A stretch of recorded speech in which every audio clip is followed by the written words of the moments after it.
En este día leemos a partir del versículo 9, que nos dice: Después de esto miré y he aquí una gran multitud, la cual nadie podía contar, de todas las naciones y tribus y pueblos y lenguas, que estaban delante del trono y en la presencia del Cordero, vestidos de ropas blancas y con palmas en las manos. Y clamaban a gran voz diciendo: la salvación pertenece a nuestro Dios, que está sentado en el trono y al Cordero. Y todos los ángeles estaban en pie alrededor del trono y de los ancianos y de los cuatro seres vivientes, y se postraron sobre su rostro delante del trono y adoraron a Dios, diciendo: Amén. La bendición y la gloria y la sabiduría y la acción de gracias y la honra y el poder, la fortaleza, sea a nuestro Dios por los siglos de los siglos. Amén. Entonces uno de los ancianos habló diciéndome: estos que están vestidos de ropas blancas, ¿quiénes son y de dónde han venido? Yo le dije: Señor, tú lo sabes. Y él me dijo: estos son los que han salido de la gran tribulación y han lavado sus ropas y las han emblanquecido en la sangre del Cordero. Por esto están delante del trono de Dios y le sirven día y noche en su templo. Y el que está sentado sobre el trono extenderá su tabernáculo sobre ellos. Ya no tendrán hambre ni sed, y el sol no caerá más sobre ellos, ni calor alguno. Porque el Cordero que está en medio del trono los pastoreará y los guiará a fuentes de aguas de vida, y Dios enjugará toda lágrima de los ojos de ellos. Amén. Pueden sentarse, hermanos.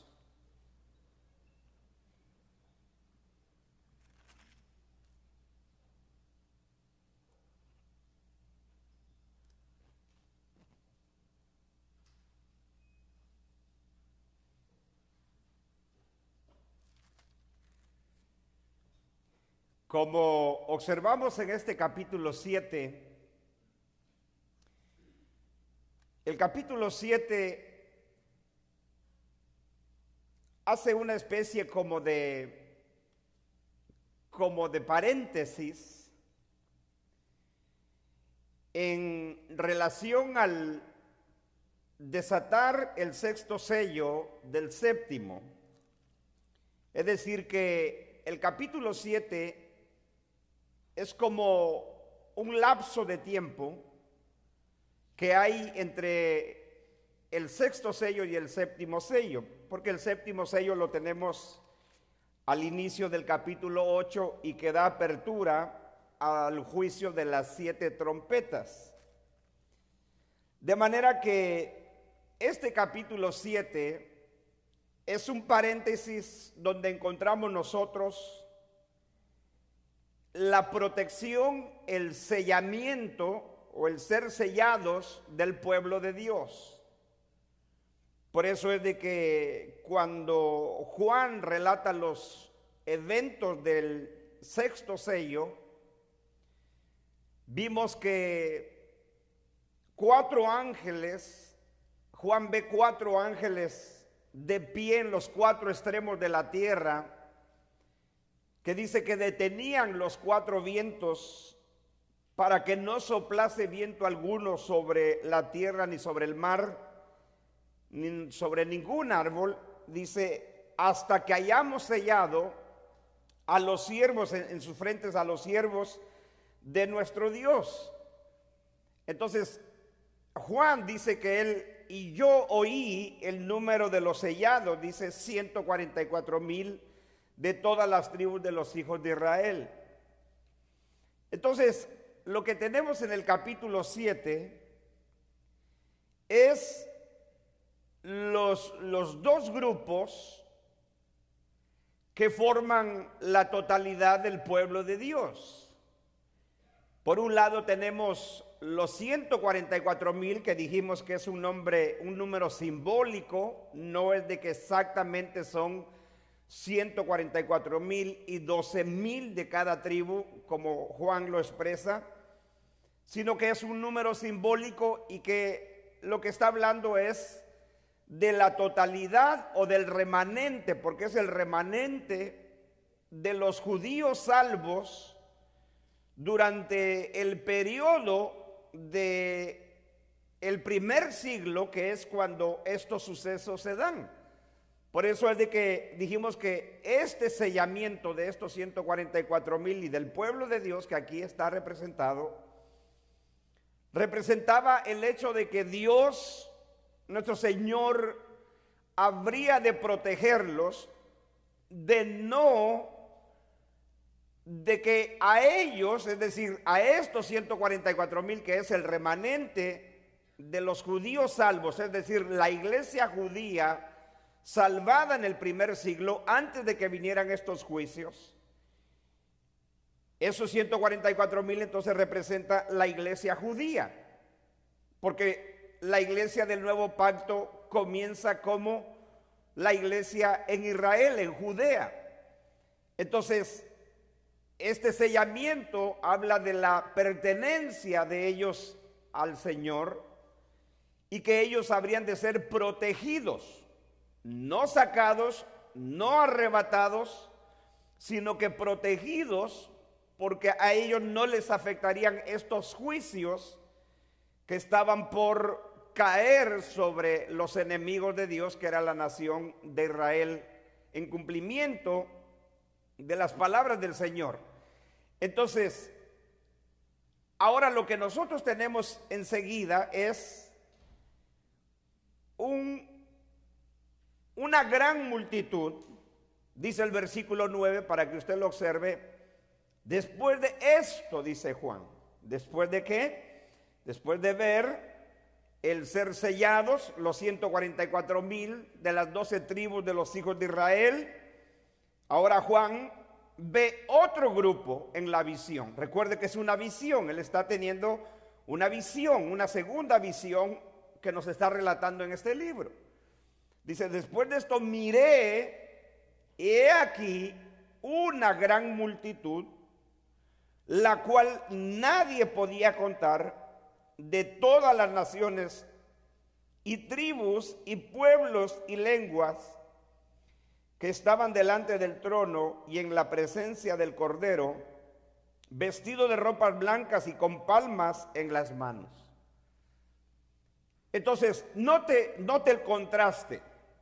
Por un lado, Juan, el primer grupo que él ve y que son sellados son 144,000, es decir, un número definido, pero también un número en términos de cantidad, no es un número numeroso, como el contraste ahora del segundo grupo, que es una gran multitud.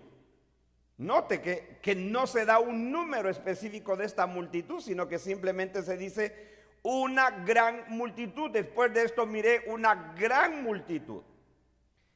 El segundo contraste es que los 144,000 son de las 12 tribus de los hijos de Israel. Pero esta gran multitud que ahora Juan ve en la visión son y pertenecen a todas las naciones, tribus, pueblos y lenguas. Entonces, note el contraste. Por un lado, el primer grupo tiene un número específico. Por otro lado, la multitud no se puede contar. Los 144,000 son de las tribus de Israel y la gran multitud son de todas las naciones, tribus, pueblos y lenguas. Entonces, es ahí, hermanos, donde nosotros vemos que el libro de Apocalipsis, como hemos dicho, es un libro que está relatando, está profetizando eventos que habrían de suceder pronto. Eso es lo que tenemos en todo el libro, en el principio, en el final del libro, porque esto debe de suceder pronto. Entonces esto tenía que ver con eventos que habrían de suceder en corto tiempo en los días de Juan y que tenía que ver con los creyentes a los cuales él escribe como su audiencia original, que eran las 7 iglesias. Entonces, cuando Juan está por ver el ser desatado el 7º sello, él lo que se le muestra es a la totalidad del pueblo de Dios. Y el pueblo de Dios que es sellado, protegido, porque para ellos estos juicios que representa el libro de Apocalipsis no es para el pueblo de Dios. Ciertamente el pueblo de Dios en el primer siglo, como el Señor se los dijo, ustedes van a ser perseguidos, van a sufrir tribulación, van a ser llevados ante las sinagogas, a las cárceles, serán azotados, algunos o muchos de ustedes van a morir. Y lo vimos en el mensaje de las 7 iglesias, como los creyentes estaban siendo asesinados, estaban siendo perseguidos.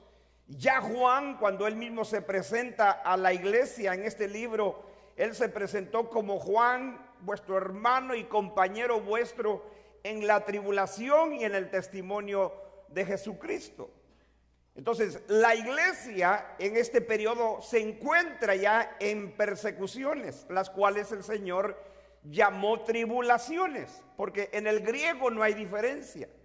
En el griego, la diferencia que hizo el Señor entre la tribulación y la gran tribulación es que la tribulación la iban a sufrir los discípulos, los cristianos del primer siglo, a causa de su testimonio y de Jesucristo, y que habrían de sufrir muerte, encarcelamiento.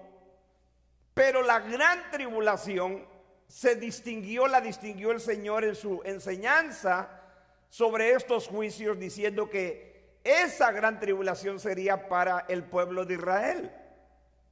Por eso es de que si usted notó en la lectura, y si usted ha estado leyendo el libro de Apocalipsis, si usted lo ha leído, aquí vemos una pregunta que uno de los ancianos le hace a Juan.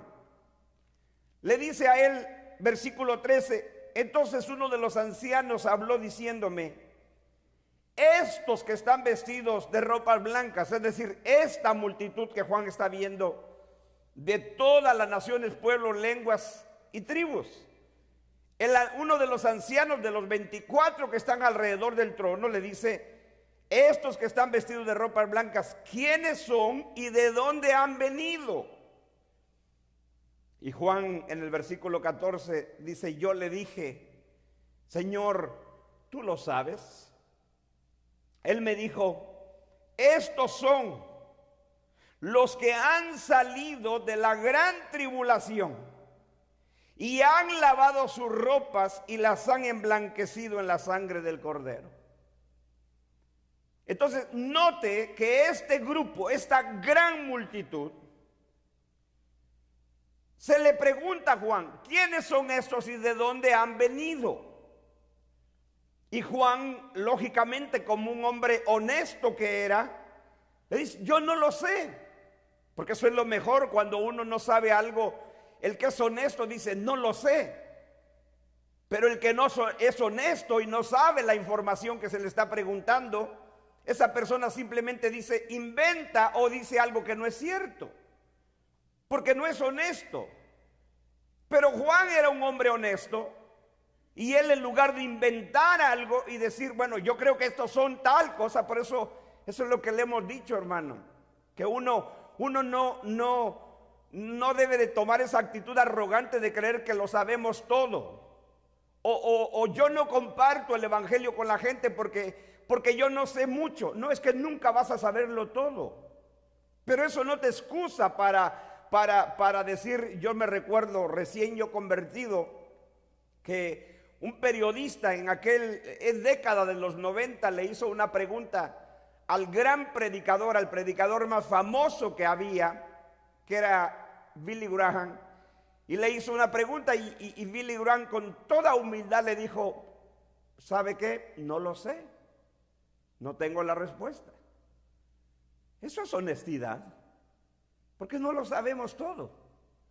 Pero eso no nos excusa de decir, bueno, porque yo no lo sé todo, yo no puedo hablarle a la gente, no puedo compartir la palabra de Dios. Aquí tenemos a Juan y quizás el eco de la respuesta de Juan y de la pregunta que le hacen a Juan, tenemos una pregunta similar y una respuesta similar en el Antiguo Testamento, y esto tiene que ver en los días del profeta Ezequiel.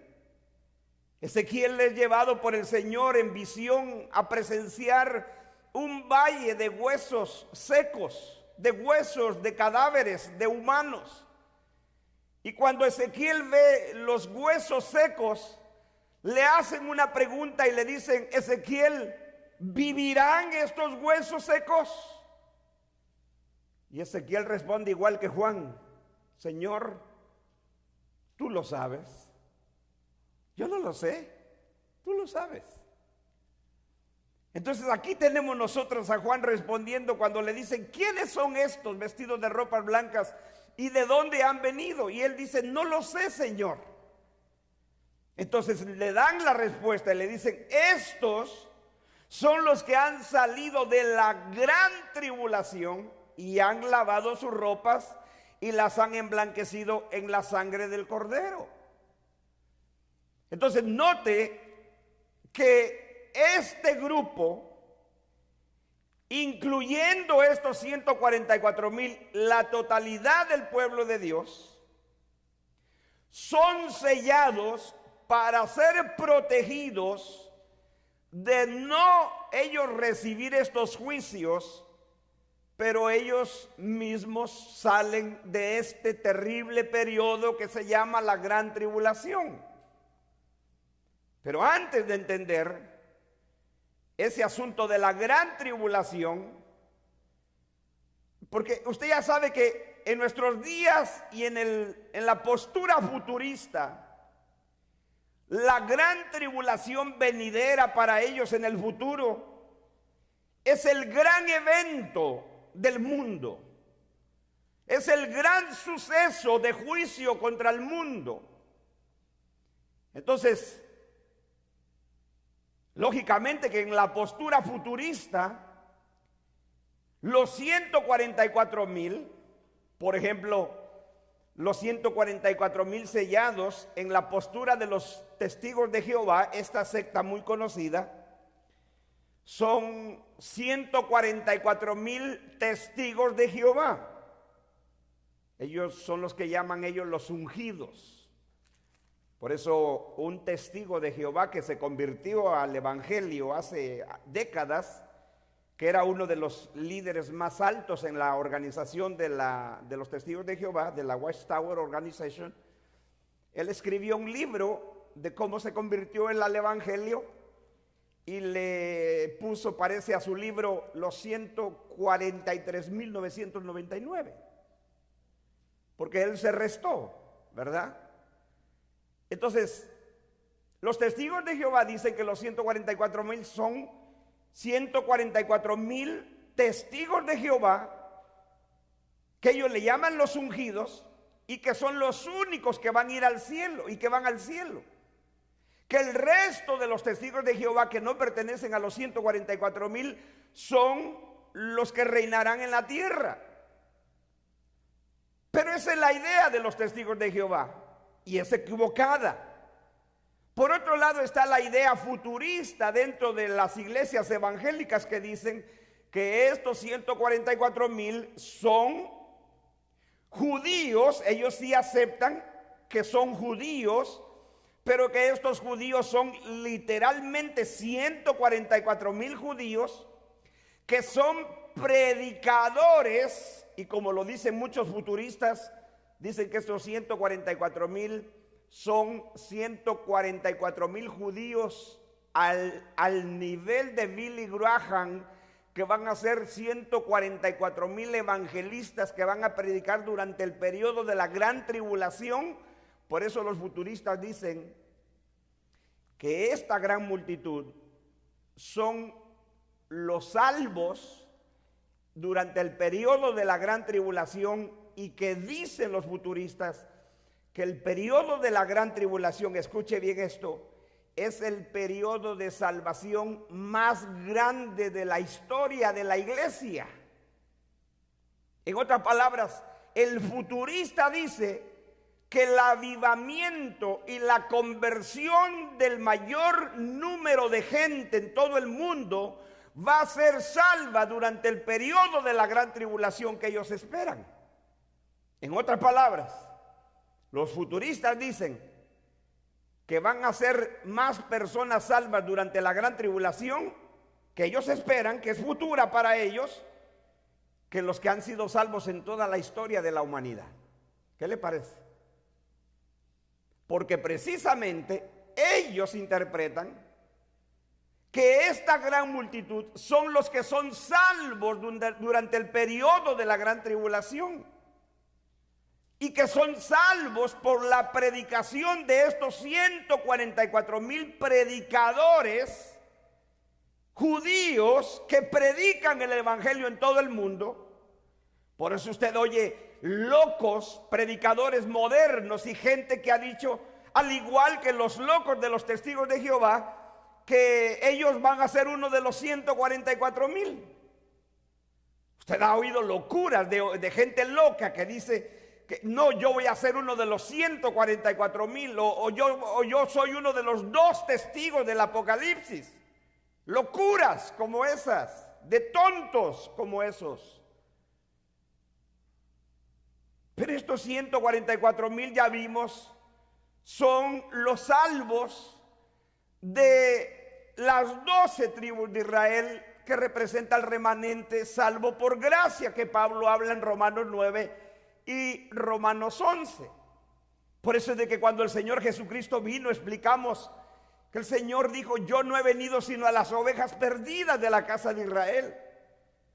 Y a sus discípulos, cuando los comisionó a los 12, a los 70, les dijo, vayan, por camino de gentiles no vayan, vayan primero a las ovejas perdidas de la casa de Israel.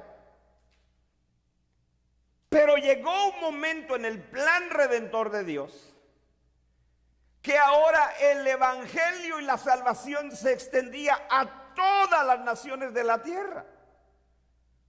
Por eso es de que hoy en Apocalipsis tenemos nosotros a los salvos gentiles, a la iglesia gentil.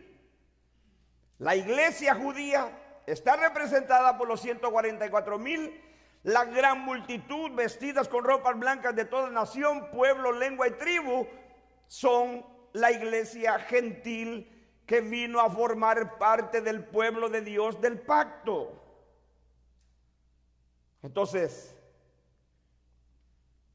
esta gran multitud que nadie podía contar, o sea, era innumerable. Esto es maravilloso, hermano, porque nosotros creemos firmemente, y como lo estamos estudiando los días jueves, Jesucristo nuestro Señor vino a redimir a su pueblo, aquellos a los que el Padre le dio, a los que fueron predestinados para vida eterna de entre todos los hombres de la tierra. Nosotros creemos en la elección, y esa elección es incondicional porque no está basada en las obras de los hombres, sino en Dios, que elige libremente a quien Él quiere para salvación. Pero a veces podemos tomar la actitud de decir, porque la Biblia enseña la salvación de los elegidos, de los que Dios ha elegido, a veces suena como si fueran pocos. Y creemos que los salvos van a ser poquitos. Pero mire lo que está diciendo aquí, que los salvos de los gentiles, de las naciones gentiles, son una multitud que nadie podía contar. O sea, los salvos, los escogidos de Dios, son innumerables. Innumerables. Entonces, le aliento a usted de que, por el hecho de que nosotros creemos firmemente que van a ser salvos los que fueron escogidos para salvación antes de la fundación del mundo, y que Dios tiene un número determinado de personas, no significa que son poquitos. Claro, tenemos en la historia de la humanidad que en periodos de salvación que Dios ha salvado a los hombres han sido pocos. Antes del juicio del diluvio fueron 8 personas. Cuando vino el juicio de Sodoma y Gomorra fueron pocas personas. Y así podíamos ir a través de la historia. Pero la salvación que vino por los méritos de nuestro Señor Jesucristo, esta multitud es incontable. Incontable. Entonces eso nos debe de alentar a nosotros, que la salvación de los hombres será innumerable de personas. O sea, porque por eso es de que Juan dice una gran multitud, la cual nadie podía contar. Nadie podía contar. Ahora, ¿de dónde vienen esta multitud que nadie puede contar? Dice, de todas naciones, de todas las naciones, o de toda nación. La palabra nación aquí en el griego es etnos, de donde viene étnico o etnias, que es la palabra que se utiliza en el Nuevo Testamento para referirse a los gentiles. Así es como los judíos en el primer siglo y durante su historia se distinguían del resto de la humanidad. La humanidad estaba dividida en 2 grupos: los judíos, los que se consideraban pueblo de Dios, y los gentiles o los paganos. Entonces, esa palabra gentil o naciones, de donde viene el término griego etnos. Luego dice, y de toda tribu. La palabra tribu aquí es pulé. Luego dice pueblos. Entonces usted sabe que las naciones están divididas en pueblos, en poblaciones. Pero luego también las personas bajo la en la faz de la tierra hablamos diferentes idiomas. ¿Sí? Esta palabra lenguas viene del término griego glosas. Entonces, ¿qué es lo que está diciendo aquí? Que esta gran multitud, la cual nadie puede contar, ahora todos estos provienen de todas las naciones, tribus, lenguas y pueblos. O sea, esas expresiones lo que están diciendo es de todos los rincones de la tierra. Ahora sí, la salvación Dios la ha extendido a todos los habitantes de la tierra. Porque como yo le expliqué el domingo pasado, los judíos, ellos creían que la salvación solo era para ellos. De hecho, los cristianos judíos, los discípulos mismos, tuvieron que ser instruidos por el Señor y decirles, no, yo no solamente estoy salvando de mi pueblo, a mi pueblo de la nación de Israel, sino que ahora yo voy a salvar del resto de las naciones del mundo. Por eso es de que por un lado vemos al Señor diciendo, yo no fui enviado sino a las ovejas perdidas de la casa de Israel, instruyendo a sus discípulos al principio de su ministerio, diciéndoles, no vayan por camino de gentiles, sino vayan primero a las ovejas perdidas de la casa de Israel. Pero luego el Señor le da la orden a sus discípulos diciéndoles, vayan a todas las naciones y prediquen este evangelio. Entonces uno se confunde y uno dice, Pero primero les dice, no vayan a los gentiles, y ahora les dice, vayan.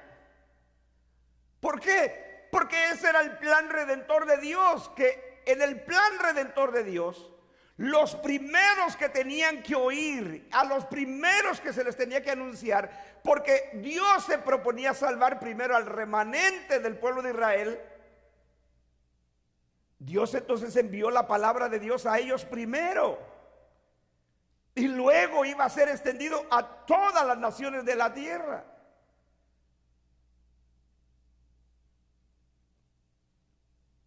Entonces, fíjense, veamos esto.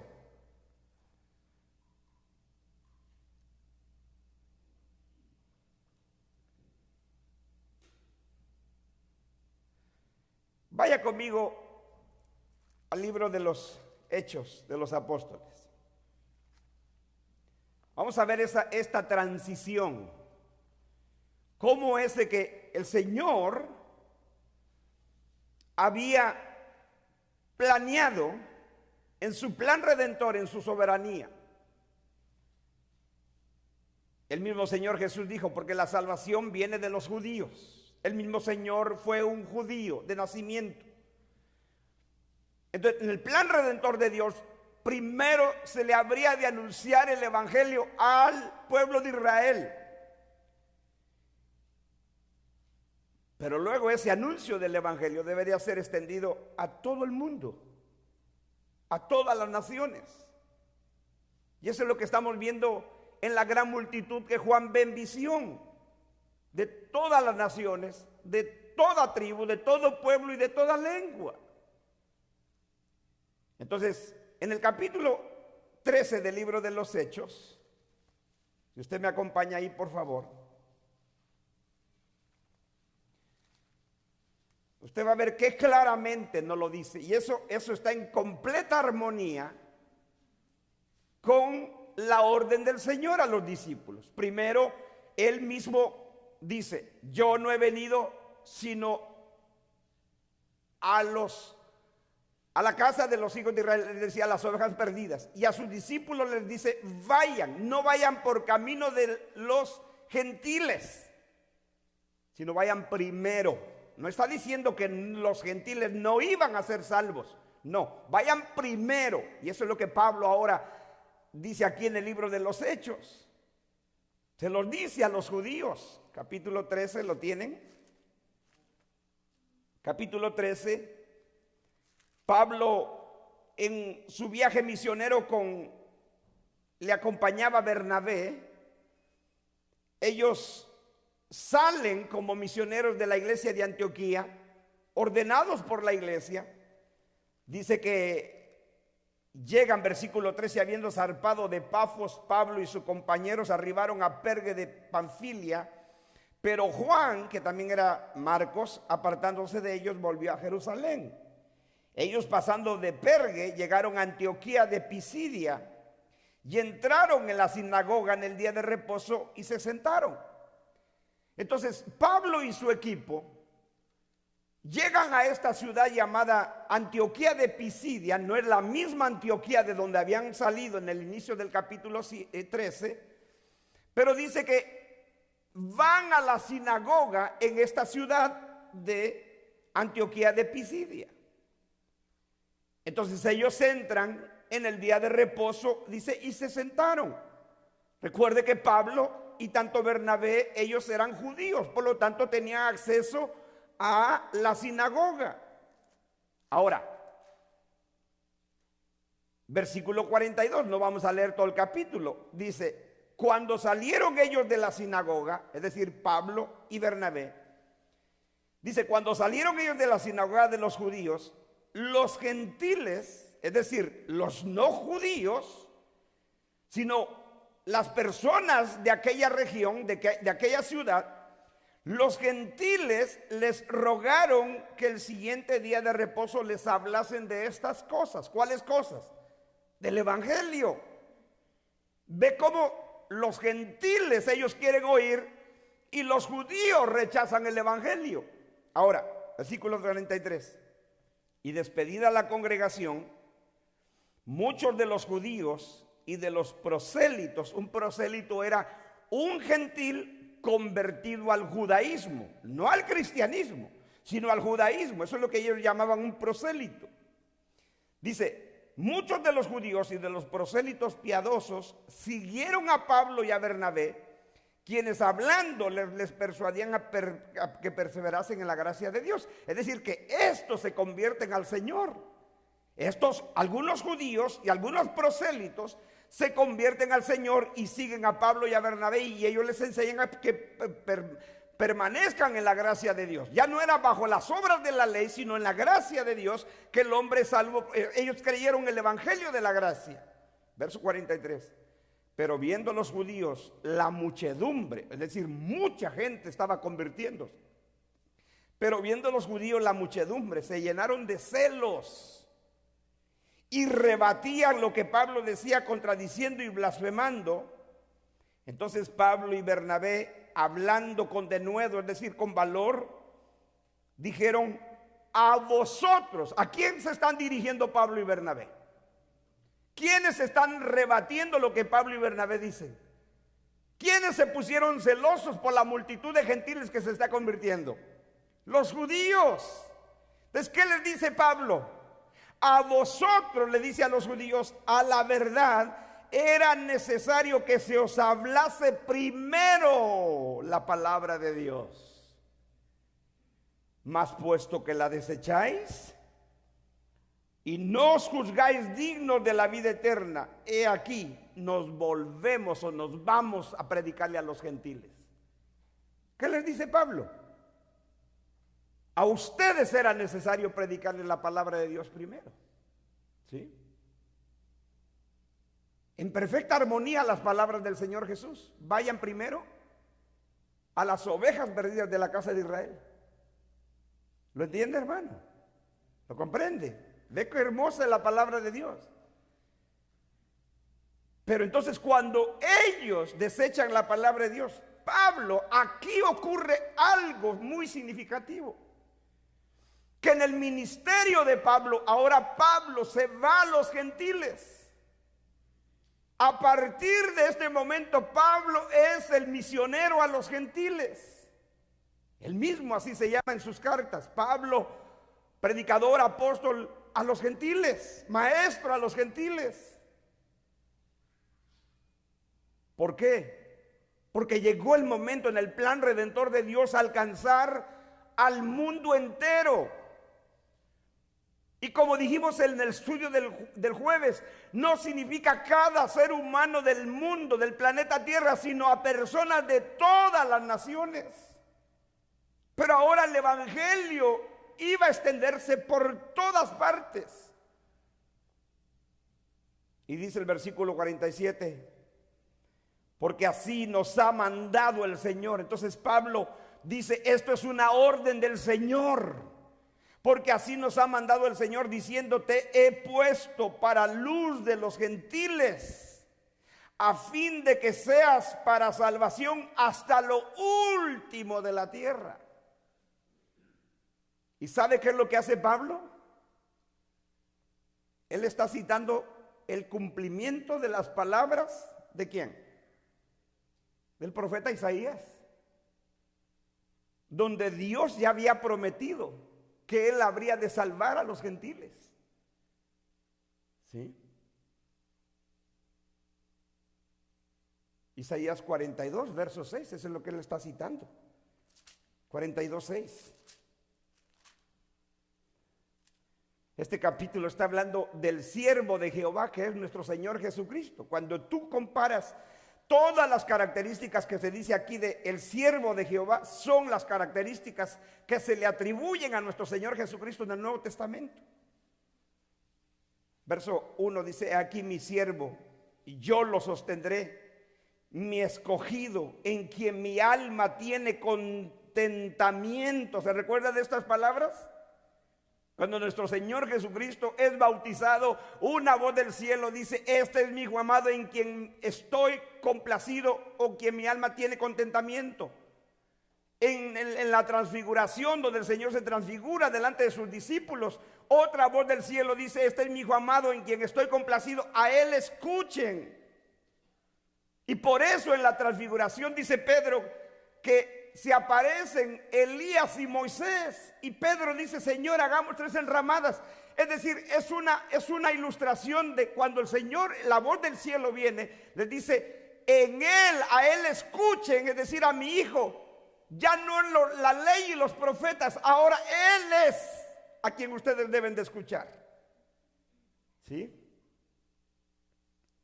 Él traerá justicia a las naciones. No gritará ni alzará su voz, ni la hará oír en las calles. Todas estas cosas que aquí se dicen, usted vaya al Nuevo Testamento. Eso fue lo que se dijo de nuestro Señor Jesucristo. Pero por causa del tiempo, y no estamos haciendo un estudio del capítulo 6 de Isaías, de 42, vaya al versículo número 6. Dice: yo, Jehová, te he llamado en justicia y te sostendré. Está hablando del mismo siervo de Jehová que es nuestro Señor. Dice: y te sostendré por la mano, te guardaré y te pondré por pacto al pueblo, por luz a las naciones. Por pacto al pueblo. ¿Cuál pueblo? Pueblo de Israel. Ese es el remanente, salvo los 144,000. Pero luego el pueblo de Dios va a incluir ¿quiénes? Y por luz a las naciones. Esa profecía es la que Pablo está diciéndole a los judíos que se cumplió. Esto es lo que había dicho el profeta. Por eso Pablo dice: porque así nos ha mandado el Señor, diciendo: te he puesto por luz a los gentiles, a fin de que seas para salvación hasta lo último de la tierra. Y este término tierra lo interpretamos como Pablo lo interpreta. Aquí la tierra es el mundo entero. Ya no es solo la tierra de Israel. ¿Sí? Entonces, no podemos nosotros de una manera arbitraria decir aquí significa tal cosa. No, cuando significa la tierra de Israel, es la tierra de Israel.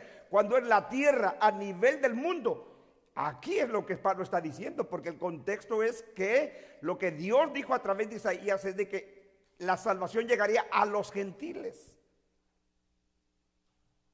Entonces Pablo dice: esto es lo que nos ha ordenado, nos ha mandado el Señor. ¿Qué? Te he puesto por luz a los gentiles, a fin de que seas para salvación hasta lo último de la tierra. Entonces, versículo 48, los gentiles, ¿quiénes gentiles? Oyendo esto, o sea, aquellos que estaban creyendo en el evangelio, esta multitud de la cual los judíos están celosos, dice: los gentiles oyendo esto se regocijaban y glorificaban la palabra del Señor. Y creyeron todos los que estaban ordenados para vida eterna. Ahí tenemos ¿qué? La predestinación. ¿Qué tenemos ahí? La elección. ¿Quiénes creen? ¿Quiénes van a creer? Los que estaban ordenados para vida eterna. Pero es una gran multitud. ¿Sí? Y la palabra del Señor se difundía por toda aquella provincia, dice. Entonces, note usted cómo Dios ya había prometido salvar a hombres, mujeres, niños de toda nación, de todo pueblo, de toda lengua.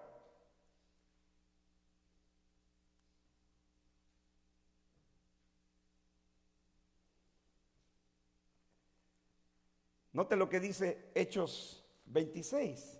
Vaya rapidito a Hechos 26.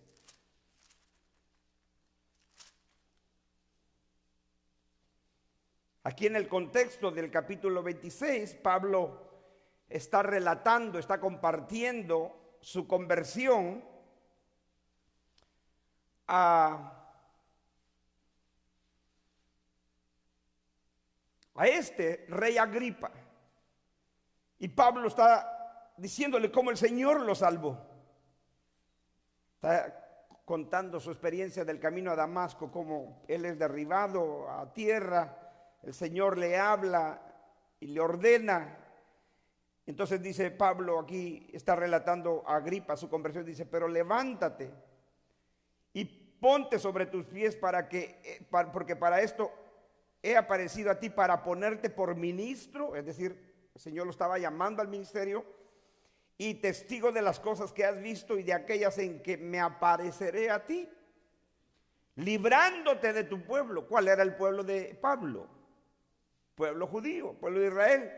Y de los gentiles, es decir, los que no eran judíos también habrían de causarle sufrimiento a Pablo, porque los iban a perseguir. Eso es las palabras de nuestro Señor en el discurso del Monte de los Olivos. Y seréis aborrecidos por todas las naciones, o por todos los hombres de las naciones, librándote de tu pueblo y de los gentiles a quienes ahora te envío. Entonces Pablo recibió una misión, fue llamado al ministerio, y su ministerio iba a ser enfocado ¿en quién?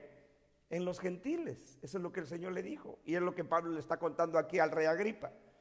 Verso 18, para que abra sus ojos y para que se conviertan de las tinieblas a la luz y de la potestad de Satanás a Dios, para que reciban por la fe que es en mí perdón de pecados y herencia entre los santificados. Esa palabra herencia entre los santificados era solo el pueblo de Israel, que era llamado el pueblo santo de Dios, pero ahora los gentiles iban a recibir herencia entre los santificados. Versículo 19, por lo cual, oh rey Agripa, no fui rebelde a la visión celestial, verso 20, sino que anuncié primeramente. ¿A quién? Pablo, en obediencia al Señor, ¿a quién se le debería de anunciar primeramente el evangelio? Sino que anuncié primeramente a los que están en Damasco y Jerusalén y por toda la tierra de Judá. Lo que Pablo está diciendo es, primero yo hice lo que el Señor dijo, vayan primero a las ovejas perdidas de la casa de Israel. Por eso primeramente yo anuncié a los que estaban en Damasco, Jerusalén y toda la tierra de Judá. Pero escuche esto, y a los gentiles que se arrepintiesen y se convirtiesen a Dios, haciendo obras dignas de arrepentimiento. Por causa de esto, los judíos prendiéndome en el templo, intentaron matarme. Entonces, este es los perseguidores del pueblo de Dios del primer siglo, los judíos. Por causa de los judíos, dice, prendiéndome en el templo, intentaron matarme. Pero habiendo obtenido auxilio de Dios, persevero hasta el día de hoy, dando testimonio a pequeños y a grandes, no diciendo nada fuera de las cosas que los profetas y Moisés dijeron que habían de suceder, que el Cristo había de padecer y ser él el primero de la resurrección de los muertos, como luego Pablo lo explica en 1 Corintios 5, que Cristo es las primicias de la resurrección. Aquí Pablo está diciendo, él es el primero de la resurrección. Y luego mire cómo finaliza el texto, dice, para anunciar luz al pueblo y a los gentiles. Para anunciar luz, que es la luz del evangelio, ¿a quién? Primero, ¿a quién? Al pueblo, que el pueblo aquí en el contexto es el pueblo de Israel. Y luego, ¿a quién? Y a los gentiles. Y otra vez Pablo cita palabras del profeta Isaías en el capítulo 49, verso 6. Eso es lo que Pablo está haciendo, citando las palabras del profeta Isaías.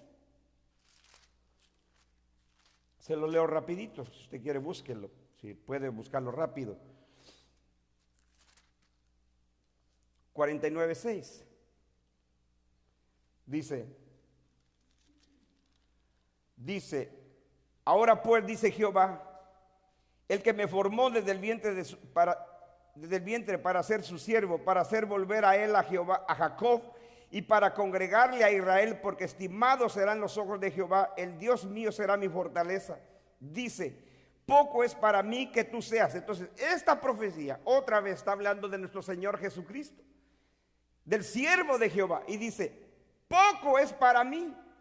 Es decir, Dios está diciéndole al hijo, a su siervo, poco es para mí que tú seas mi siervo para levantar las tribus de Jacob. Y luego dice, y para que restaures el remanente de Israel. ¿Quiénes son las 144,000?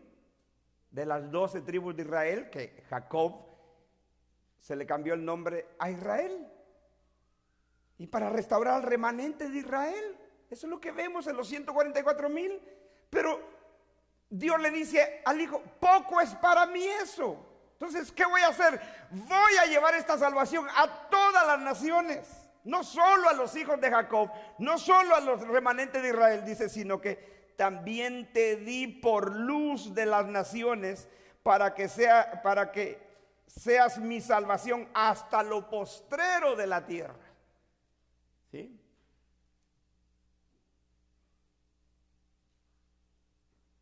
Entonces Dios había prometido esta salvación de todas las naciones, de gente de todo pueblo, de toda lengua, de toda nación. Entonces por eso es de que nuestro Señor Jesucristo,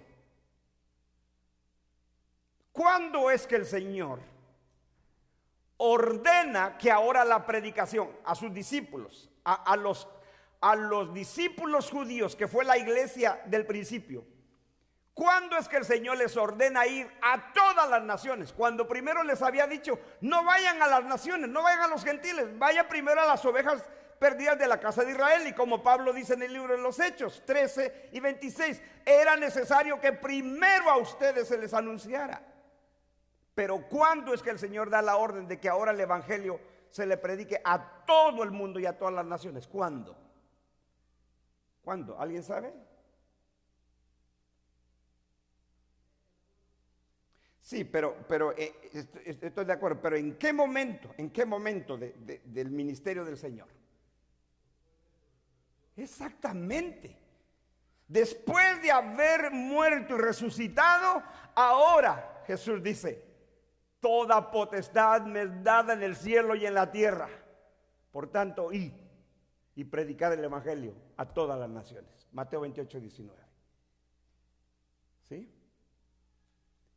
Lucas 24, después que la hubo resucitado, que les dice a sus discípulos, vayan por tanto a todas las naciones y prediquen el evangelio. El Señor, antes de morir, de resucitar, en el discurso del Monte de los Olivos, Mateo 24, verso 14, y será predicado este evangelio del reino para testimonio a todas las naciones, y entonces vendrá el fin. ¿El fin de qué? El fin de la era judía, el fin de ese juicio que estaba por venir en la destrucción del templo y de Jerusalén, como lo explicamos, y no tengo por qué volver a explicar tanto. Si usted oyó ese estudio, usted lo ha entendido. En la parábola de nuestro Señor Jesucristo a los judíos, de los labradores malvados, cuando les envió, dice, siervos, los mataron, les volvió otro grupo de siervos, los volvieron a matar, los apedrearon, los echaron. Les voy a mandar a mi hijo, tendrán de él compasión, respeto. También a su hijo lo mataron. ¿Qué hará el Señor de la viña con aquellos labradores? Dice, los destruirá miserablemente y dará su viña a una nación que sí produzca el fruto. ¿Cuál es esa nación? La iglesia gentil, la iglesia del nuevo pacto. ¿Sí? Entonces esta gran multitud no es otra sino los salvos de todo el mundo habitado en el primer siglo, que Dios salvó a través del ministerio de los discípulos. Incontable. Y si en el primer siglo ya era incontable la multitud, imagínese ahora después de 2000 años. ¿Sí? Porque esta gran multitud son los del periodo del primer siglo, antes de la destrucción de Jerusalén y del templo, junto con los 144,000. No olvide eso. Entonces no es como dicen los futuristas, es totalmente en desacuerdo. Así yo lo creí, creo que es una postura equivocada. ¿Por qué? Porque el Señor dijo que esto, cuando se reveló a Apocalipsis, y Apocalipsis tiene que ver con el discurso del Monte de los Olivos, y el Señor dijo que todo esto sucedería antes, dice, todo esto sucederá antes de que pase esta generación. ¿Y cuál es el indicativo del tiempo de Apocalipsis? Porque esto debe de suceder pronto.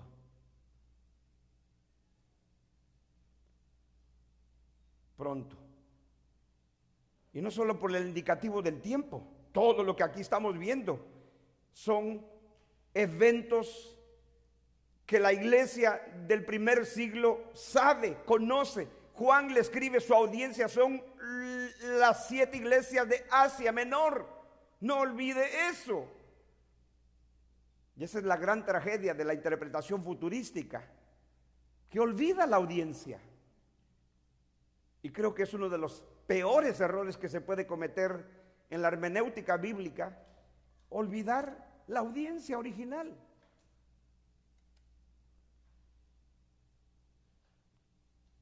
Entonces, esta gran multitud que Juan ve, de todas naciones, tribus, pueblos y lenguas, son los salvos del primer siglo, antes de que viniera esta gran destrucción, o esta caída del pueblo del pacto, que cayera el templo y fuera destruida Jerusalén. Por eso cuando en el discurso del Monte de los Olivos dijo el Señor, y será predicado este evangelio del reino a todas las naciones, como testimonio de todas las naciones, y entonces vendrá el fin. ¿El fin de qué?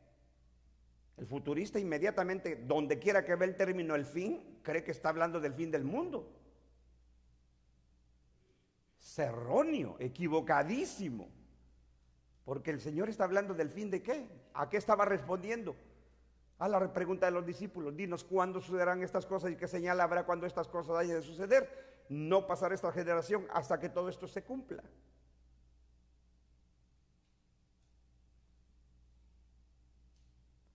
Entonces,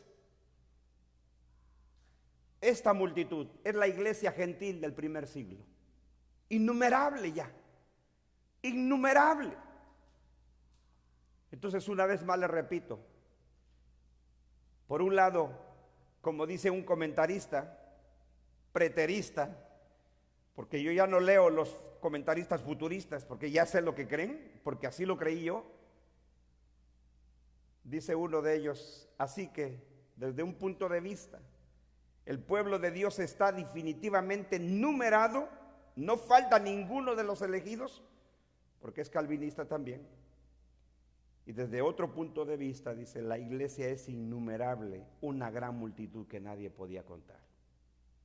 Un preterista calvinista, porque también hay preteristas que no son calvinistas. Entonces, en completa armonía con el hecho de creer de que el Señor salvará a sus escogidos. Pero es innumerable. Entonces nosotros no debemos de pensar que porque el Señor va a salvar solo a los escogidos, entonces creemos que somos 200, 300. No, es innumerable. Y gloria a Dios por eso. Porque pareciera ser a veces que el creer en la elección y en la predestinación nos llegamos a creer en soberbia y decimos, yo soy un escogido y el resto del mundo se va a condenar. No, son innumerables los salvos del Señor.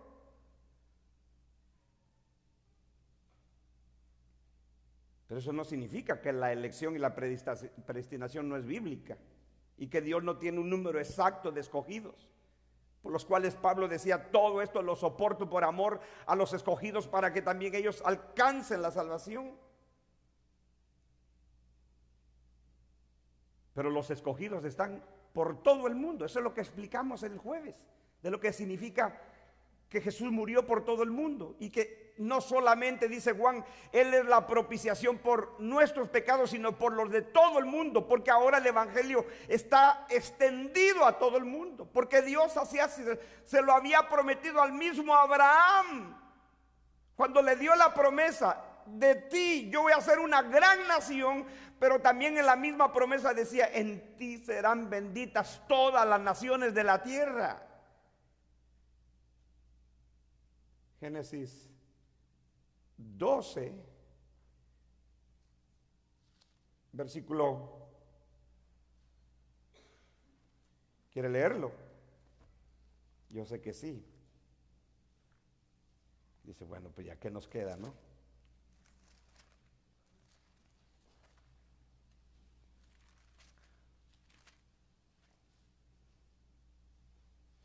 Pero Jehová había dicho a Abraham, Génesis 12:1, vete de tu tierra, de tu parentela, de tu casa, de la casa de tu padre, a la tierra que te mostraré, y haré de ti una nación grande.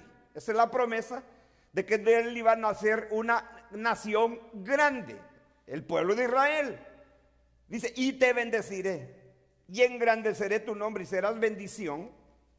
Verso 3, bendeciré a los que te bendijeren, y a los que te maldijeren maldeciré.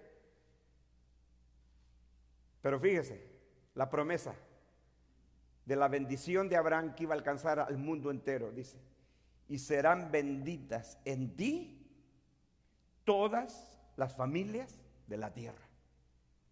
Otras Biblias traducen todas las naciones de la tierra, pero todas las familias de la tierra. Ahora, yo le pregunto a usted,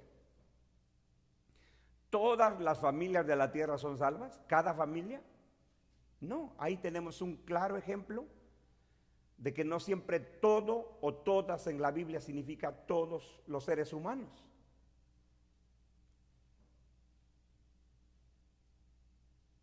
Hay una persona que dejó un comentario del estudio del jueves y dijo, esta es una locura, y me ofendió ahí, porque eso es lo que hacen los que no tienen argumentos bíblicos. No pueden explicar el texto, simplemente citan partes, y lo que hizo fue, no, si la Biblia dice que Él murió por todos. Y dije, y como esta persona ya había dejado un comentario anteriormente, y es uno de esas sectas de los solo Jesús y apostólicos, esa gente es terrible. Entonces este hombre lo que dice es mejor borrarlo. ¿Para qué discuto con una persona que no razona?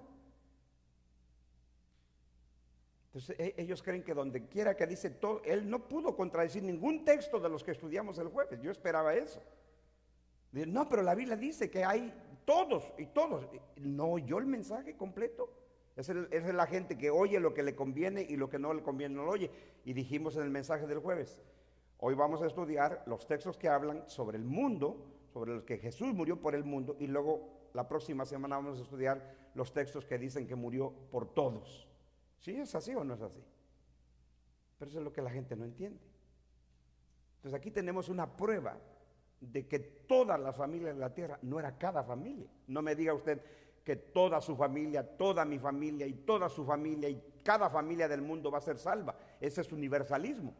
Pero la bendición de Dios llegaría a todas las naciones, a gente de todas las naciones. Entonces, todavía ni siquiera existía la nación de Abraham, la nación que Dios le está prometiendo, porque esto es antes de la nación de Israel. Pero ya en la misma promesa Dios le dice, no solo te voy a hacer de ti una nación grande y serás bendición, sino que en ti serán benditas todas las familias de la tierra. ¿Y qué creen? Cuando Pablo habla de la salvación de los gentiles, en Gálatas, este es el texto que cita, Gálatas capítulo 3, vaya a Gálatas 3 conmigo.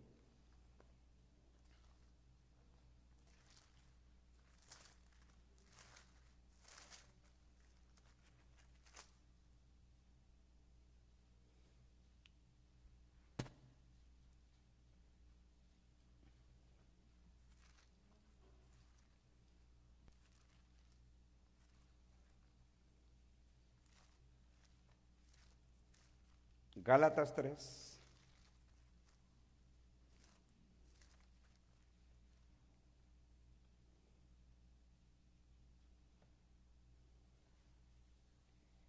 Dice el apóstol Pablo, está escribiendo a los creyentes de Galacia, dice, así Abraham creyó a Dios, y le fue contado por justicia. Esta es la doctrina de la justificación por la fe. ¿Cómo fue salvo Abraham? Por haber creído, ¿sí? Por fe. Como fueron salvos todos aquellos que fueron salvos durante el periodo del antiguo pacto, por la fe, porque no era por obras que alguien era salvo, era por la fe, al igual que somos salvos en el nuevo pacto. Nunca ha habido otro método de salvación. Y Pablo se remonta aún ante Abraham y dice, Abraham creyó a Dios y le fue contado por justicia, que está citando las palabras de Génesis 15, verso 6. Verso 7, sabed por tanto, le dice Pablo a los creyentes de Galacia, que los que son de fe, o sea, los que han creído, eso es lo que significa los que son de fe, que los que han creído en el Evangelio, estos son hijos de Abraham. ¿Por qué hijos de Abraham? Porque Abraham creyó por fe y le fue contado por justicia. Verso 8, y la Escritura, previendo que Dios había de justificar por la fe a los, ¿quién? Gentiles. ¿Quiénes son los gentiles? Los de las naciones, a los etnos. ¿Sí? Previendo que Dios había de justificar por fe a los gentiles, dio de antemano la buena nueva a Abraham. La buena nueva a Abraham. ¿Qué le dijo? Diciendo, en ti serán benditas todas las naciones. De modo que los de la fe son bendecidos en el creyente Abraham. ¿Sí? Entonces, cuando Dios le promete a Abraham, yo voy a hacer de ti una gran nación, se refería a la nación de Israel, pero luego le dice, pero en ti serán benditas todas las familias de la tierra. Y ahora Pablo, cuando habla de la salvación de los creyentes gentiles, que eran los de Galacia, parte de los creyentes gentiles, les dice, ustedes han creído porque fueron justificados al igual que Abraham por la fe. Porque Dios le había prometido a él, le había dado la buena nueva de que también habría de justificar a los gentiles. ¿Sí? Entonces, volviendo a Apocalipsis, vemos aquí que Dios se había prometido salvar a toda gente, de todo pueblo, de toda nación, que era la promesa de salvación a todas las naciones, o los gentiles. Segundo lugar, vemos que el Señor dio la orden de que se predicara el Evangelio a todas las naciones después de su resurrección, después de su obra redentora. Y por último, estos gentiles vendrían a ser parte del pueblo, con el pueblo del pacto. Por eso yo quiero leerles a ustedes, antes de volver aquí a Apocalipsis, Efesios capítulo 3. Efesios 3, para que vea usted lo hermoso, cómo Dios de gentiles y judíos ha hecho un solo pueblo. Lo vemos en Efesios 2, verso 11 al 16, que ya estudiamos. No lo vamos a ir ahí, donde dice que de los dos hizo un solo y nuevo hombre, pero este texto es verdaderamente maravilloso, el de Efesios 3. Efesios 3 dice, Efesios 3, verso 1. Por esta causa yo, Pablo, prisionero de Cristo Jesús por vosotros los gentiles. Recuerde que Pablo está preso. Entonces él dice, por vosotros los gentiles, o a causa de llevarles el evangelio a ustedes los gentiles. ¿Quiénes son los efesios? Creyentes gentiles, de la iglesia gentil. Dice, si es que habéis oído de la administración de la gracia de Dios que me ha sido dada para con vosotros, que por revelación me fue declarado el misterio, como antes lo he escrito brevemente, leyendo lo cual podéis entender cuál sea el conocimiento en el misterio de Cristo. Misterio que en otras generaciones no se dio a conocer a los hijos de los hombres, como ahora es revelado a sus santos apóstoles y profetas por el Espíritu. Ahora, él va a explicar en qué consistía este misterio que no se había revelado. Dice que los gentiles son coherederos. ¿Cuándo se utiliza el prefijo co? Cuando ya hay alguien más que lo es. ¿Sí? Entonces, es como, por ejemplo, usted cuando haga su testamento y muera, sus pertenencias, sus propiedades, sus cosas materiales, si usted tiene hijos, uno o dos hijos, usted se lo va a dejar a sus hijos. Entonces, si usted tiene dos hijos, uno de sus hijos es coheredero con su otro hijo. Si solo es un hijo, él es el heredero, pero si son dos o tres o cuatro sus hijos, son coherederos unos de los otros. ¿Sí? Entonces dice, este misterio era que los gentiles son coherederos. ¿Quién eran los herederos originales? Los judíos, creyentes judíos. que los gentiles son coherederos y miembros del mismo cuerpo. Pero ¿qué dicen los dispensacionalistas? Que el Señor tiene dos cuerpos, dos pueblos, uno gentil y otro judío, uno la iglesia y otro Israel. No. Estos dos grupos, gentiles y judíos, son coherederos ¿de qué?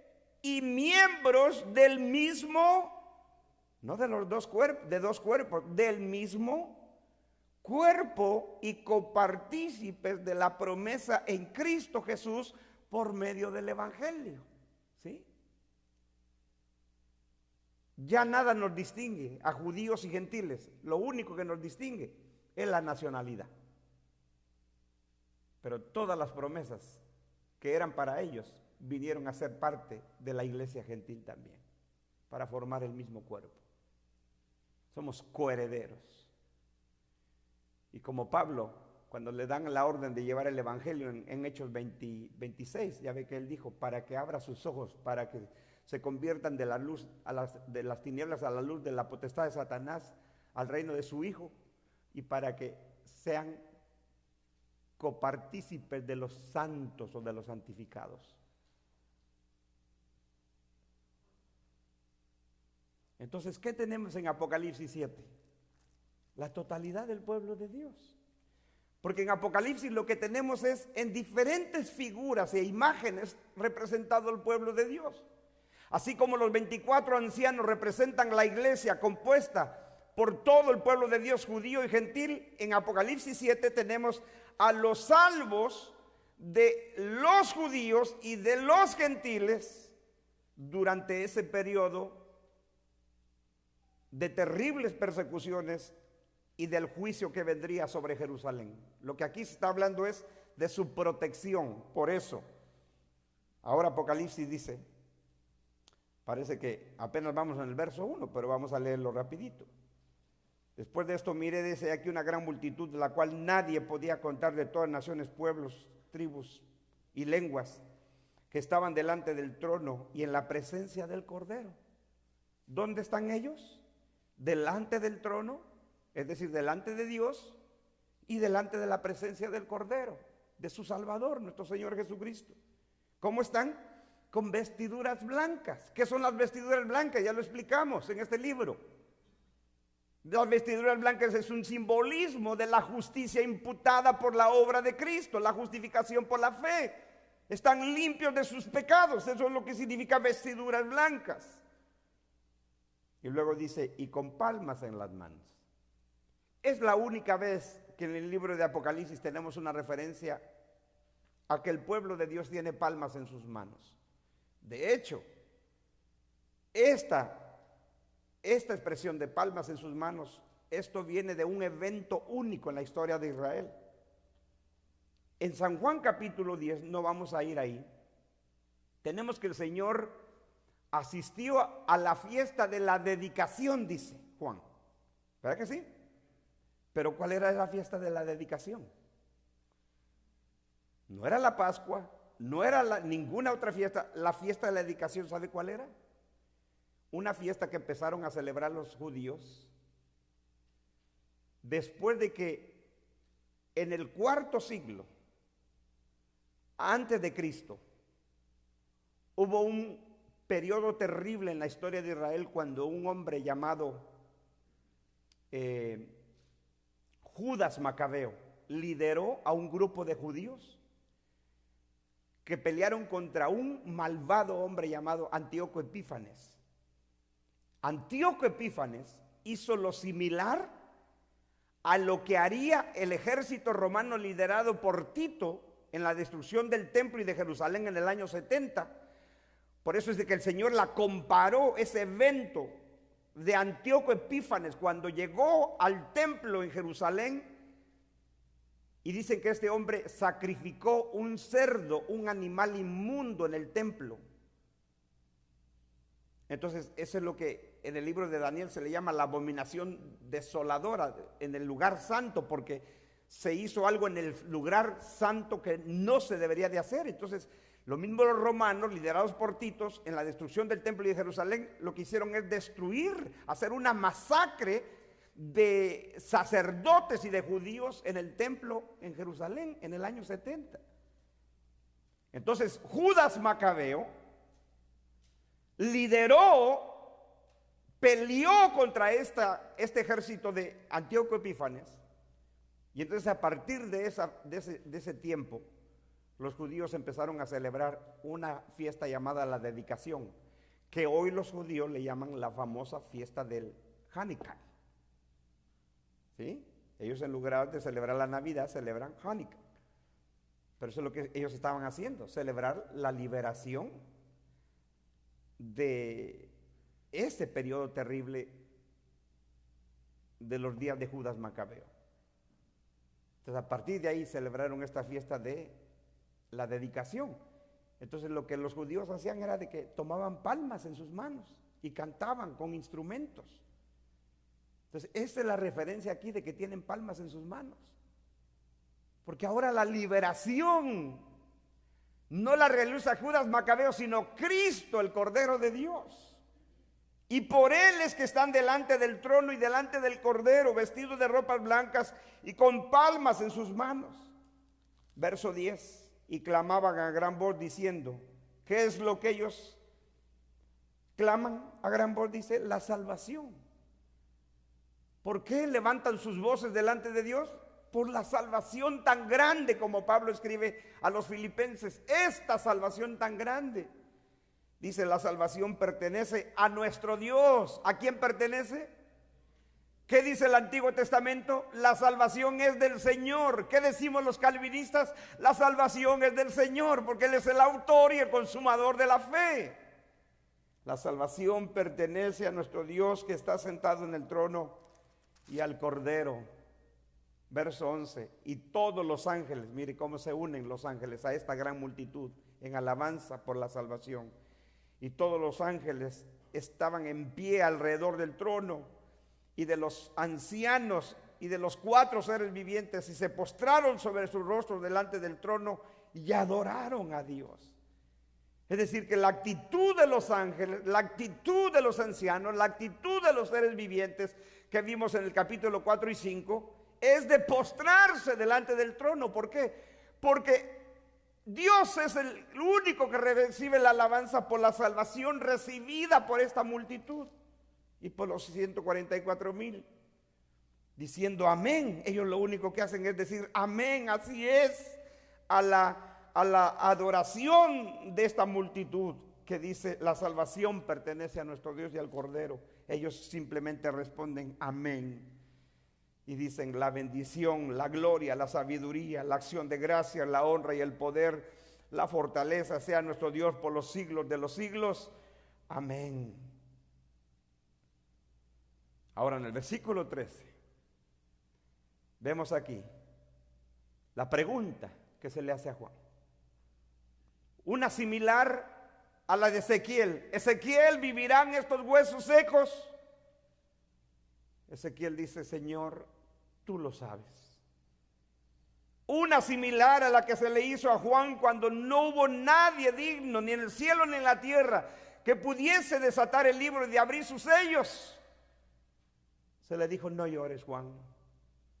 He aquí el león de la tribu de Judá, la raíz de David, el Cordero de Dios es digno. Ahora se le dice, entonces uno de los ancianos habló diciéndome, uno de los ancianos es uno de los 24 que dijimos que es representación del pueblo de Dios. Yo creo, y esto es algo personal, yo nunca lo he oído de nadie ni leído de nadie, yo creo que la razón de que uno de los ancianos le pregunta a Juan, al igual que es uno de los ancianos que le dice, ¿quién es digno de abrir el libro y desatar sus sellos? Es porque, tomando las palabras de Pablo a los Efesios, dice que la iglesia es la que da a conocer la sabiduría de Dios. Es la iglesia. Como le digo, esto es personal. Por eso es que uno de los ancianos le pregunta, Juan. Entonces uno de los ancianos habló diciéndome, estos que están vestidos de ropas blancas, es decir, con la justicia de Cristo, justificados, perdonados, lavados de sus pecados, ¿quiénes son? Segunda pregunta, ¿y de dónde han venido? No dice de dónde fueron raptados o sacados. ¿Quiénes son y de dónde han venido? Verso 14, yo le dije, Señor, tú lo sabes. Y él me dijo, estos son los que han salido de la gran tribulación. Entonces el futurista lee esto y se vuelve loco. Y dice, esta es la terrible juicio que viene sobre el mundo entero. Y toda esta multitud son los que son salvos durante la gran tribulación por la predicación de estos 144,000 Billy Grahams. Pero pregunta, solo hay dos lugares en la Biblia y en el Nuevo Testamento que hablan de la gran tribulación. Solo dos lugares, ¿sí o no? En el discurso del Monte de los Olivos, Mateo 24, Marcos 13, Lucas 21, que es el mismo discurso, y aquí en Apocalipsis, no hay otro. Entonces el futurista está de acuerdo que tanto en Mateo 24 es la misma gran tribulación que aquí el Señor menciona, de acuerdo. Entonces, para nosotros, la gran tribulación tenía que ver con el juicio, porque así lo interpreta Lucas en su versión del capítulo 21 del discurso del Monte de los Olivos. Él no le llama gran tribulación, sino dice, y habrá gran ira para este pueblo, hablando del pueblo judío, con el juicio de la destrucción del templo de Jerusalén. Gran ira para este pueblo. Y el Señor dijo que esa gran tribulación sería antes de que esa generación pasara. Entonces, ¿quién es esta gran tribulación? Exactamente, el mismo evento del discurso del Monte de los Olivos. Mateo 24, verso 21, Marcos 13, 19 y Lucas 21, donde el Señor dijo, habrá entonces gran tribulación, cual no la ha habido ni la habrá jamás. ¿Por qué? Porque no se iba a comparar ese holocausto de los judíos a los holocaustos que habían vivido en tiempos anteriores, aún durante la invasión babilónica en el periodo de la deportación a Babilonia, ni aún en los días de Antíoco Epífanes, que fue también terrible, cuando Judas Macabeo levantó esta defensa contra el pueblo de Dios, junto con el pueblo de Dios. Por eso el Señor dijo, nunca ni la habrá jamás. Y el Señor estaba utilizando el lenguaje hiperbólico del profeta Daniel, porque el profeta Daniel, cuando se refiere a eso, es lo mismo que él dice, ya lo demostramos y no voy a entrar en eso. Entonces, esa gran tribulación es el juicio que vendría sobre Israel, sobre Jerusalén y la destrucción del templo, que es de lo que está relatando estos juicios de Apocalipsis. Entonces, ¿de dónde han salido estos creyentes de esta gran multitud? De ese periodo de juicio. Entonces está hablando del primer siglo. Si la gran tribulación, porque le digo, el Señor en el discurso del Monte de los Olivos distingue la tribulación, que era persecución, por eso Marcos le llama persecuciones en lugar de tribulación a la persecución de los judíos, de los cristianos, pero en Mateo 24 dice, habrá tribulación, persecución, y serán llevados ante los reyes y serán encarcelados y algunos morirán. El Señor la distinguió a la tribulación de la gran tribulación, que era el juicio para los judíos. La única diferencia es, el término griego es el mismo, lipsis, en el griego tribulación, pero aquí se agrega una palabrita antes, gran, mega, y esa es la palabra que utiliza el Señor en Mateo 24, verso 21, megalipsis, y aquí tenemos otra vez, megalipsis. Entonces aquí lo que vemos es tanto judíos y gentiles cristianos que son salvos durante el periodo del primer siglo y que ellos son librados, por eso son sellados para que no participen de estos juicios. Pero ya vimos que muchos de ellos habrían de morir, por eso el quinto sello era vi bajo el altar las almas de los que habían muerto por causa de la palabra de Dios y el testimonio de que tenían, los mártires. ¿Sí? Entonces, el Señor dijo que esa gran tribulación sería en esa generación. No pasará esta generación hasta que todo esto se cumpla. Mateo 24:34, Marcos 13, verso 30, Lucas 21:32. Y aquí Apocalipsis lo que tenemos es porque el tiempo está cerca. ¿Sí? Ahora, aquí viene otra cosa que necesitamos refutar de la postura futurista. Versículo 14. Dice, yo le dije, Señor, tú lo sabes, y él me dijo, estos son los que han salido de la gran tribulación y han lavado sus ropas. ¿Cómo estaba esta multitud delante del trono y delante del Cordero? Con vestiduras blancas. Ahora dice, ¿cómo las lavaron? O sea, ¿cómo es que tienen ropas blancas? Y las han lavado sus ropas, dice, y han lavado sus ropas y las han emblanquecido. ¿Dónde? En la sangre del Cordero. No dice en la gran tribulación. Pero eso es lo que cree el futurista. Por eso el día de hoy usted oye a futuristas que le enseñan a la gente, si tú no te vas en el arrebatamiento, hasta folletos, hasta panfletos han hecho, hasta libros han escrito de cómo las personas pueden sobrevivir en la gran tribulación para que no se dejen marcar por el anticristo. Porque los futuristas, muchos de ellos tienen la misma idea del catolicismo romano. ¿No fuiste salvo en tu vida? ¿Fuiste un desastre? Pero no te preocupes, que el purgatorio te sacamos de ahí, porque el purgatorio te purifica. Aquí con unas oraciones, rezos y misas te sacamos del purgatorio y te mandamos al cielo. Pues también los evangélicos futuristas tienen un purgatorio similar. Es la gran tribulación para ellos. No te fuiste en el arrebatamiento, no te preocupes, que en la tribulación puedes ser salvo, nada más no te dejes marcar por el anticristo. Entonces, ¿qué es lo que limpia a estos que se quedan a la tribulación? La tribulación, cuando aquí dice que es la sangre del Cordero. Es la obra de redención de Cristo la que salva a los creyentes, a los hombres. No los purifica la gran tribulación. ¿Lo ve claro o no? Porque han lavado sus ropas y las han emblanquecido en la sangre del Cordero. No es la tribulación.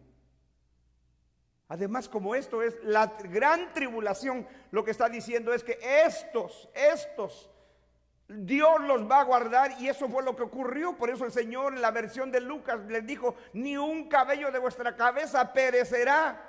Porque esos juicios no eran para la iglesia, ni judía ni gentil, era para los judíos incrédulos, los asesinos de los mártires. Pero ellos salieron de entre esto terrible que se estaba dando ya en el mundo del primer siglo. Por eso le dice, ¿quiénes son y de dónde han salido? Estos han salido de la gran tribulación y han lavado sus ropas y las han emblanquecido en la sangre del Cordero. Es Cristo el que salva a los hombres, no es de que si te quedaste y no te fuiste en el arrebatamiento, ya sabes, en la gran tribulación no te dejes marcar. Bueno, es terrible, hermano, la postura, bueno, con respeto lo digo, pero o sea, a la gente se le dice, y si no fuiste salvo, por eso mire, yo en un estudio de hace años le demostré a usted que una de las tragedias de la postura futurista es de que todavía hay otros periodos de salvación en la historia del mundo, después del famoso arrebatamiento que ellos esperan. Porque ellos dicen, en la gran tribulación va a ser el periodo de salvación más grande de la historia humana, porque esta multitud es salva por la predicación de los 144,000 que ellos llaman los Billy Graham de aquel tiempo. Pero luego también, si usted no fue salvo en la gran tribulación, todavía en el milenio, los que entren al milenio, va a haber un periodo de salvación en el milenio. Bueno, y este periodo. Entonces, ¿qué es lo que le están diciendo a la gente? No te preocupes, si tú te quedaste, puedes ser salvo en tal periodo. Cuando la Biblia es clara en decir, fuiste salvo durante tu vida. El día que tú te mueras, no hay más oportunidad de salvación. Se acabó. Pero esa es la tragedia de la postura futurista, que enseña varios periodos de salvación todavía, después de ese famoso arrebatamiento. Salvos durante la gran tribulación, salvos durante el milenio, ese milenio que ellos esperan literalmente de 1000 años. Porque ellos dicen que al milenio van a entrar los creyentes y los inconversos. Entonces va a haber inconversos en el milenio. Entonces, en el milenio también va a haber gente que va a creer, pero va a haber gente que no va a creer. Entonces, no te preocupes, tú vas a ser salvo en alguno de estos periodos. Esto es como que si te dejó el taxi, pasa el camión, y si te dejó el camión, pues luego agarras el tren, ¿no? ¿Sí? Entonces, ¿cuál es el problema?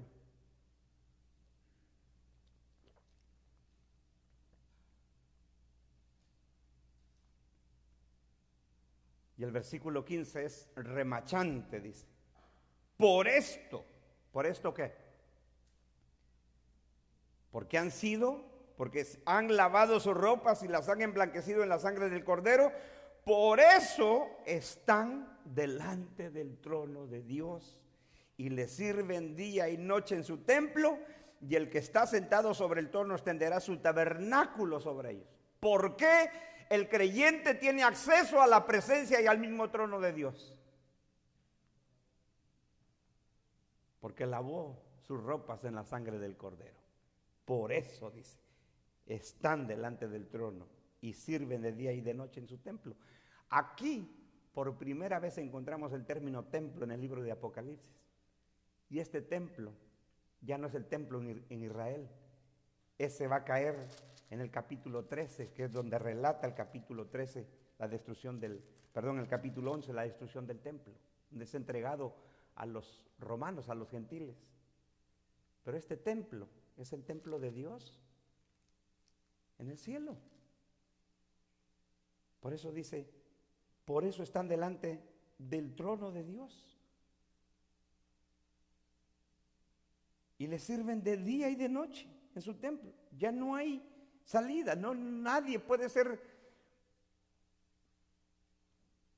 separado de Dios, y Cristo te salvó. Y el que está sentado en el trono extenderá su tabernáculo sobre ellos, que es una referencia al tabernáculo en el desierto, donde Dios moraba. Ahora Dios extenderá su tabernáculo, ya no el tabernáculo de los hombres, sino su tabernáculo. Así como los hombres ofrecían el cordero cada año, ahora era Dios el que ofrecía su cordero. Ahora Él es el que extiende su tabernáculo sobre ellos.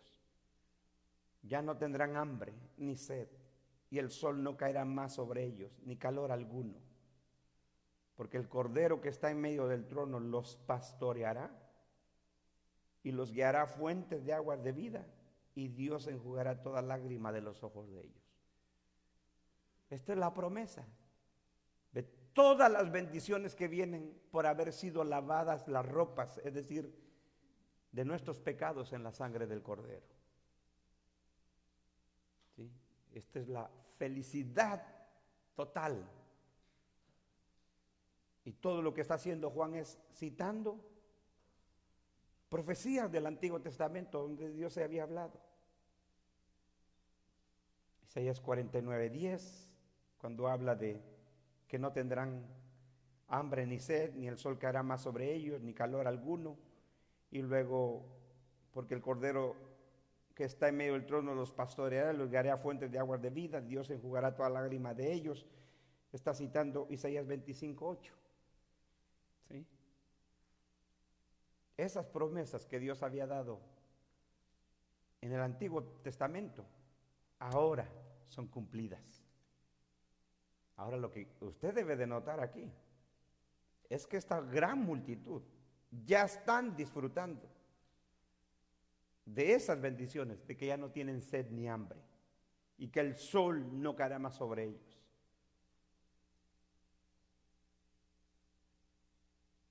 Entonces, ¿qué tenemos aquí? El pueblo de Dios salvo durante el periodo del primer siglo.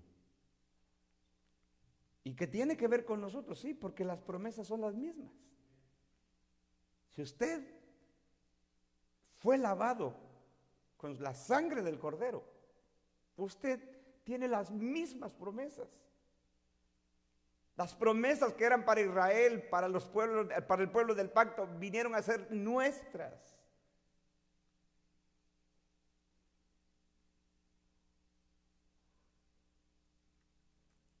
Oremos entonces.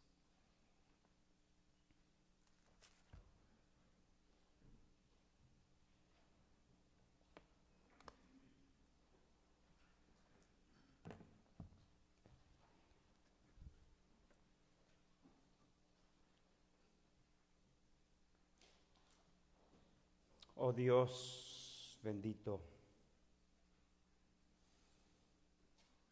te adoramos, te alabamos por esta salvación tan grande. Porque podemos comprender y entender que tú amaste a todo el mundo, que diste a tu Hijo único, para que todo aquel que en Él crea no se pierda, mas tenga vida eterna. Porque a través de la visión de Juan vemos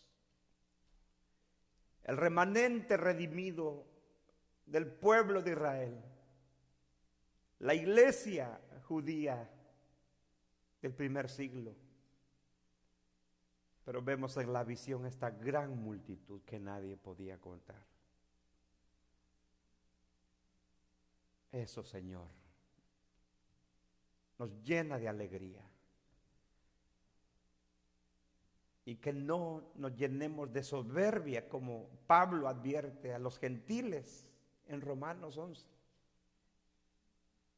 Que no seamos soberbios, sino humildes.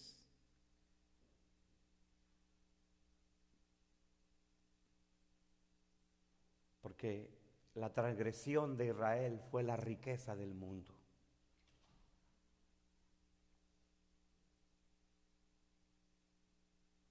Oh Señor, tu reino seguirá avanzando, tu reino seguirá creciendo, porque como tú le prometiste a tu siervo, a tu Hijo, a través de la profecía de Isaías, es poca cosa que tú restaures solamente a las tribus de Jacob y al remanente de Israel, sino que te he puesto por luz a las naciones y por los confines de la tierra. Por eso Juan dice que esta gran multitud era de toda nación, de todo pueblo, de toda tribu, de toda lengua, porque aquí estaba todo tu pueblo representado. Oh, mi Dios, gracias porque somos parte de esos coherederos